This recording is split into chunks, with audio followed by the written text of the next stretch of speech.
dans le nom de Jésus-Christ.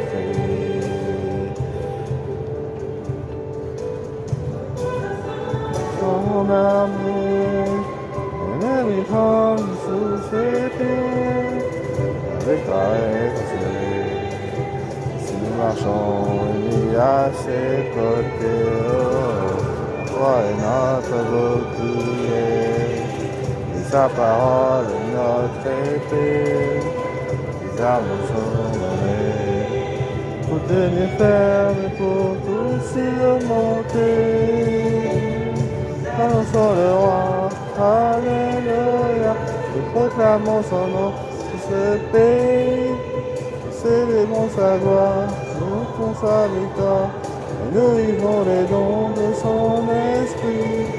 Nous annonçons le roi, alléluia, nous proclamons son nom sur ce pays, nous célébrons sa gloire, nous chantons sa victoire, nous élevons le nom de Jésus-Christ. Premier vendredi pour la miséricorde divine. Pourquoi le premier vendredi du mois? Apparaît le monial, le Christ montre son cœur passionné d'amour pour les hommes à Sainte Marguerite Marie. Il souffre de la froideur, de l'ingratitude et des mépris qui lui témoignent, en particulier dans l'Eucharistie. Pour le consoler, Jésus demande que l'on communie le premier vendredi de chaque mois en esprit de réparation et d'amour pour ceux qui ne l'aiment pas. Il ajoute: je promets dans l'immense miséricorde de mon cœur que son amour tout-puissant accordera à tous ceux qui communieront les premiers vendredis du mois pendant 9 mois consécutifs la grâce de la pénitence finale, qu'ils ne mourront pas dans ma disgrâce, ni sans recevoir les sacrements. Mon divin cœur leur sera un asile assuré au dernier moment. Amen.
Pourquoi cette fête? Jésus a dit à Sainte Faustine: je désire que le premier dimanche après Pâques soit la fête de la miséricorde. Cette fête est issue de mes entrailles. J'offre aux hommes une dernière planche de salut. C'est la fête de ma miséricorde.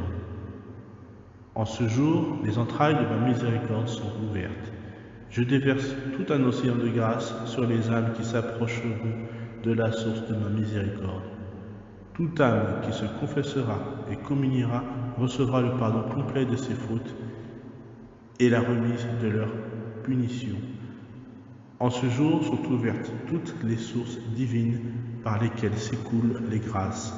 Qu'aucune âme n'ait peur de s'approcher de moi, même si ses péchés sont comme l'écarlate. Dans le petit journal de Sainte Faustine, page 299, 699 et 965. La fête de la miséricorde divine a été instituée par Saint Jean-Paul II le 30 avril 2000.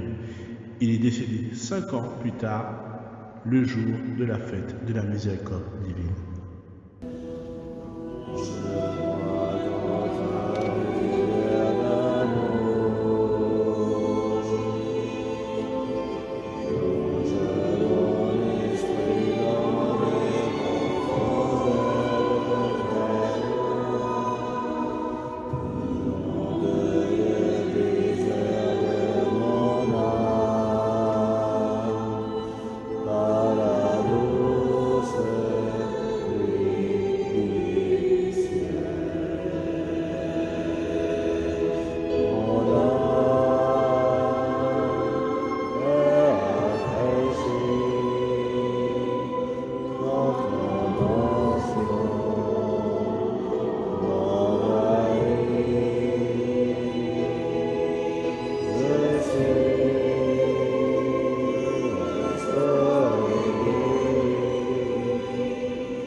Jésus, vous voyez comme il m'est difficile d'écrire, de noter clairement ce que mon âme éprouve.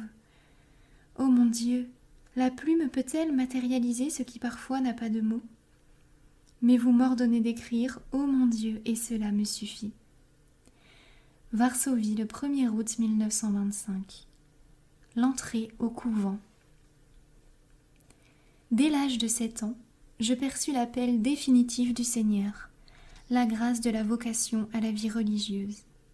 Pour la première fois, j'entendis en moi la voix de Dieu, c'est-à-dire l'invitation à une vie plus parfaite. Mais je n'ai pas toujours été obéissante à cette invitation de la grâce. Je n'ai rencontré personne qui aurait pu m'expliquer ces choses. À 18 ans, j'ai prié très instamment mes parents de me permettre d'entrer au couvent. Ils repoussèrent catégoriquement ma demande. Après quoi, je me suis adonnée aux vanités de la vie, ne faisant aucune attention aux signes de la grâce, bien que mon âme ne trouvât contentement en rien. Cet appel constant était un grand tourment pour moi. Je tâchais pourtant de l'assourdir par des divertissements. J'évitais intérieurement Dieu et me tournais résolument vers les créatures. Cependant, la grâce de Dieu fut victorieuse. Un soir, j'étais au bal avec une de mes sœurs. Pendant que tout le monde s'amusait, j'éprouvais des tourments intérieurs. Soudain, au moment où je commençais à danser, j'aperçus près de moi Jésus supplicié, dépouillé de ses vêtements, tout couvert de blessures, qui me dit ces mots. « Jusqu'à quand vais-je te supporter, et jusqu'à quand vas-tu me décevoir ?» À ce moment, la charmante musique cessa pour moi. La société où je me trouvais disparut à mes yeux. Il ne restait que Jésus et moi. Je m'assis auprès de ma sœur, simulant un mal de tête, pour cacher ce qui venait de se passer. Quelques instants plus tard, je quittai discrètement la société et ma sœur, et je me rendis à la cathédrale Saint-Stanislas Kostka. L'heure commençait à prendre une teinte grise. Il y avait peu de personnes dans la cathédrale. Ne faisant attention à rien de ce qui se passait autour de moi, je me prosternai devant le très saint sacrement et je demandai au Seigneur qu'il daigne me faire connaître ce que je devais faire. Tout à coup, j'entendis ces paroles. « Pars tout de suite pour Varsovie.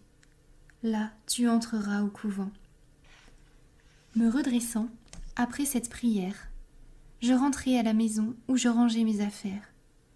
De mon mieux, j'appris à ma sœur ce qui s'était passé. Je l'invitai à dire adieu de ma part à mes parents, et ainsi, avec une seule robe, sans bagages, j'arrivai à Varsovie. En quittant le train, et voyant que chacun des passagers prenait sa route, je fus saisie de frayeur. Que faire? À qui m'adresser? Je dis à la Sainte Vierge, « Marie, conduisez-moi, guidez-moi. » Aussitôt je perçus que je devais quitter la ville pour un village où je pourrais passer la nuit en sûreté. Je trouvais tout comme la Sainte Vierge me l'avait dit. Le lendemain, de très bonne heure, j'arrivai en ville. J'entrai dans la première église rencontrée et me mis à prier pour connaître la volonté divine. Les messes se succédaient. Pendant l'une d'elles, j'entendis ces mots. « Va trouver ce prêtre et dis-lui tout. Il t'expliquera ce que tu dois faire. » La messe finie, je suis allée à la sacristie. J'ai raconté au prêtre tout ce qui s'était passé et je lui ai demandé de m'indiquer dans quel couvent je devais entrer. Le prêtre s'étonna d'abord, mais il me dit d'avoir grande confiance, que Dieu disposerait de mon avenir. En attendant, je t'enverrai chez une pieuse dame qui t'hébergera jusqu'au moment où tu entreras au couvent. Pendant mon séjour chez cette dame qui me reçut avec beaucoup de bienveillance, je cherchai le couvent. Mais à chaque porte où je frappais, on me refusait. La douleur serrait mon cœur et je dis au Seigneur Jésus, « Aidez-moi, ne me laissez pas seule. » Enfin, je frappai à notre porte. La mère supérieure, l'actuelle mère générale Michel, m'accueillit. Après une brève conversation, elle m'invita à aller chez le maître de la maison, demander s'il me recevrait. J'ai compris tout de suite que je devais prier le Seigneur Jésus. Avec grande joie, je suis allée à la chapelle et lui ai dit « Maître de cette maison, est-ce que vous me recevrez? C'est ce qu'une sœur m'a ordonné de demander. » Et tout de suite j'entendis « J'accepte, tu es dans mon cœur. » Quand je sortis de la chapelle, la mère supérieure me demanda « Eh bien, est-ce que le Seigneur t'a reçu ?» « Oui, lui répondis-je. Si le Seigneur t'a reçu, je te reçois aussi. » Telle fut ma réception.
vous ai choisi en vous prenant dans le monde, dit le Seigneur, afin que vous alliez, que vous portiez du fruit et que votre fruit demeure.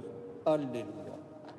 Dieu d'Israël, Adonai, est venu vers toi, ne crains pas, souris-toi, et Sion, tous ceux que Israël, d'allégresse, fille de Jérusalem.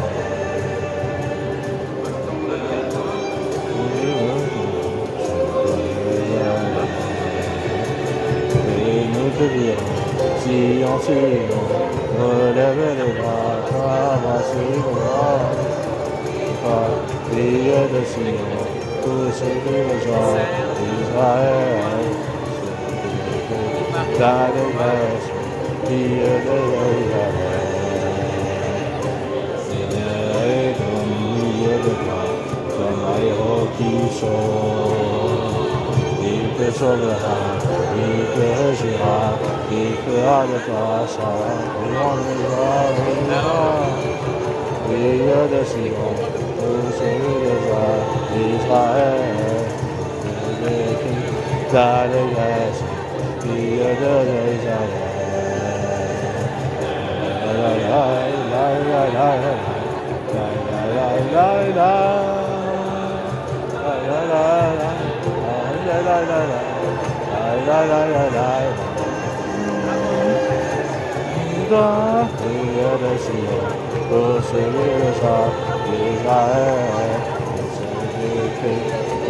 D'allégresse, fille de Jérusalem.